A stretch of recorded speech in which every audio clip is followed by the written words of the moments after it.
नमस्कार दोस्तों, स्वागत है आप सभी का। इंडोनेशिया और ऑस्ट्रेलियन गवर्नमेंट ने अभी एक पार्टनरशिप की है इंडो पैसिफिक रीजन में प्लास्टिक पॉल्यूशन को टैकल करने के लिए। इसको नाम दिया है प्लास्टिक इनोवेशन हब इंडोनेशिया।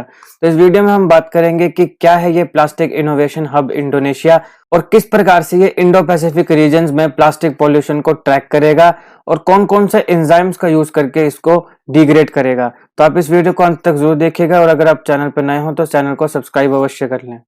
तो इंडोनेशिया और ऑस्ट्रेलिया की गवर्नमेंट ने अभी एक पार्टनरशिप करी है ताकि इंडो पैसिफिक रीजन में जो प्लास्टिक पॉल्यूशन है उसको टैकल किया जाए। ऑस्ट्रेलिया गवर्नमेंट की Department of Foreign Affairs and Trade और इसके साथ साथ Commonwealth Scientific and Industrial Research Organisation CSIRO, इसका हेडक्वार्टर है कैनबेरा में। इससे रिलेटेड जितने फैक्ट्स हैं वो हम आगे कवर करेंगे। इसके फुल फॉर्म याद रखिएगा, काफी इंपॉर्टेंट है। Commonwealth Scientific and Industrial Research Organisation CSIRO क्या है? ये सिसेरो ये ऑस्ट्रेलिया की नेशनल साइंस एजेंसी है।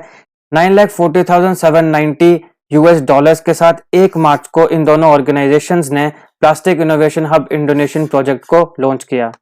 हम बात कर रहे हैं सिसेरो की। सिसेरो एक ऑस्ट्रेलियन गवर्नमेंट ऑर्गेनाइजेशन है जिसका काम है साइंटिफिक रिसर्च करना। पूरी दुनिया की काफी बड़ी बड़ी प्रीमियर ऑर्गेनाइजेशंस के साथ कोलैबोरेट करके ये R&D के ऊपर काम करता है, रिसर्च एंड डेवलपमेंट पे काम करता है। सिसेरो की अगर हम बात करें तो टोटल ये 50 साइट्स में ऑपरेट करता है जो आपको ऑस्ट्रेलिया, चिले, फ्रांस और यूनाइटेड स्टेट्स में मिलेंगी। हेडक्वार्टर इसका कैनबरा में है, जैसे मैंने आपको पहले भी बताया। अगर हम सिसेरो के एस्टिमेट्स की बात करें तो पूरे इंडो पैसिफिक रीजन की जो सिर्फ और सिर्फ जो कोस्ट लाइन है वहीं पे 5 billion to 10 billion individual pieces of plastic आपको मिल जाएंगे।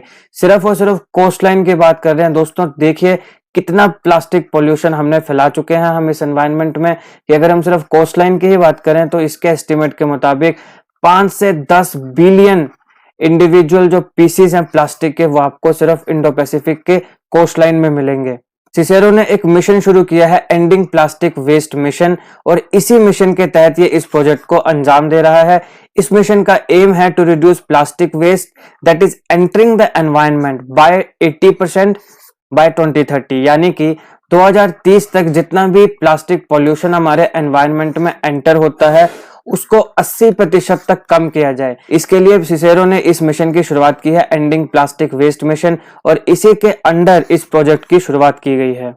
यूनाइटेड नेशन की सारी मेंबर कंट्रीज ने UNEA यानी यूनाइटेड नेशन एनवायरनमेंट असेंबली का जो 5th सेशन था उसमें इन सारे के सारे प्रोजेक्ट्स को रिव्यू किया ताकि एक ग्लोबल एग्रीमेंट बनाई जा सके प्लास्टिक पॉल्यूशन को टैकल करने के लिए।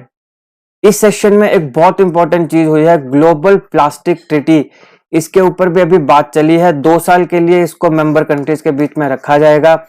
अभी जब मैं ये वीडियो बना रहा हूं तब तक मैंने इस ट्रीटी को कवर नहीं किया है, लेकिन बहुत ही जल्द इसके ऊपर भी आपको एक वीडियो आने वाली है जो कि बहुत इंपॉर्टेंट होने वाली है आपके एग्जाम के लिए। क्यों है ये इंपॉर्टेंट? क्योंकि देखो प्लास्टिक पोल्यूशन के लिए इससे पहले भी आपके पास स्टॉकहोम कन्वेंशन और बेसल कन्वेंशन आई हैं, लेकिन दिक्कत यह थी कि ये सिर्फ लिटरिंग की बात करते थे, यानी प्लास्टिक का जो हम डिग्रेड नहीं कर रहे हैं या फिर प्लास्टिक को हम एनवायरनमेंट में फेंक रहे हैं उसकी बात करते थे। ये जो ग्लोबल प्लास्टिक ट्रीटी है जिसको साइन करने के लिए 2 साल तक UN मेंबर कंट्रीज के पास रख दिया गया है, अभी उसके ऊपर विस्तार से बातचीत होगी। ये पूरी लाइफ साइकिल की बात करेगी स्टार्टिंग से लेके एंड तक। तो उस वीडियो में हम पूरी लाइफ साइकिल को भी कवर करेंगे और इस प्लास्टिक ट्रीटी को भी। 1-2 दिन में वो वीडियो आने वाली है। आप इस चैनल को सब्सक्राइब कर लीजिएगा और उस वीडियो को भी जरूर देख लीजिएगा। अगर आप बाद में इस वीडियो को देख रहे हैं तो उसका लिंक मैं डिस्क्रिप्शन में दे दूंगा। इस पार्टनरशिप का एक एम क्या है? इस पार्टनरशिप का एम है कि इंडोनेशिया में जो भी वाटरवेज हैं और जो ओशियंस हैं उनमें जितना भी प्लास्टिक वेस्ट है उसको टैकल करने के लिए हम सारे के सारे इन्वेस्टर्स को, रिसर्चर्स को, जितने भी मेजर स्टेक होल्डर्स हैं इंक्लूडिंग पब्लिक और जो प्राइवेट सेक्टर बिजनेसेस हैं, उन सारों को एक जगह लेकर आए ताकि हम उस प्लास्टिक वेस्ट को टैकल करने का एक सॉल्यूशन साथ में मिलकर निकाल सकें। इससे पहले भी सिसेरो ने उदायाना यूनिवर्सिटी और इंडोनेशियन गवर्नमेंट के साथ एक एग्जिस्टिंग ऑलरेडी एक पार्टनरशिप पहले से कर रखी है जिसका एम है to analyse, measure and chart plastic pollution. Plastic pollution को एनालाइज किया जाए, उसको मेजर किया जाए। जैसे कि मैंने आपको पहले बताया कि 5 to 10 बिलियन तक प्लास्टिक इंडिविजुअल प्लास्टिक पीसेज आपको सिर्फ और सिर्फ कोस्ट लाइन में मिलेंगे। तो वैसे करके इसको एनालाइज करके मेजर किया जाए और फिर एक चार्ट बनाया जाए पूरा प्लास्टिक पोल्यूशन का, तो ये कौन कौन से रीजन्स तक सीमित था पहले, तो जावा और बाली जो आपको पता है इंडोनेशिया में पाए जाते हैं, और उसके अलावा और कुछ जो आसपास के रीजन्स थे उस एरियाज में, वहां तक ये सीमित था। लेकिन अब जो है अब ये पूरे के पूरे इंडो पैसिफिक रीजन की बात करेगा, और खासकर अभी तक प्राइमरी जो फोकस रहेगा इसका वो रहेगा उसके कोस्टलाइन पॉल्यूशन के ऊपर। मगर अब सवाल है कि इसको ट्रैक कैसे किया जाएगा, तो आर्टिफिशियल इंटेलिजेंस इन वाटरवेज में प्लास्टिक पॉल्यूशन को आइडेंटिफाई करने के लिए और उनको ट्रैक करने के लिए आर्टिफिशियल इंटेलिजेंस और बाकी एडवांस टेक्नोलॉजीज का यूज किया जाएगा, और देन उसको फर्दर डिग्रेड किया जाएगा। जितने भी माइक्रोप्लास्टिक्स और पॉलीइथाइलिन टेराफ्थैलेट है, जिसको पीईटी प्लास्टिक भी कहा जाता है, उन्हें डिग्रेड किया जाएगा इंजाइम्स की मदद से। अभी यहाँ पे एक बड़ा इंपॉर्टेंट सवाल है जो आपसे पूछा जा सकता है डायरेक्ट किसी भी एग्जामिनेशन में, कि उन एंजाइम्स के बारे में बताइए, या फिर आपको ऑप्शन दिए जाएंगे कि इनमें से ऐसा कौन सा एंजाइम है जो कि प्लास्टिक को डिग्रेड करने के लिए यूज किया जाता है। तो 3 मुख्य एंजाइम्स का यूज किया जाता है, क्यूटिनेस, लाइपेज और पीईटीएज, जो कि एस्ट्रेस जो फैमिली है एंजाइम्स की उसका एक मेंबर है। तो ये तीनों को याद रखने का एक ट्रिक है क्लिप।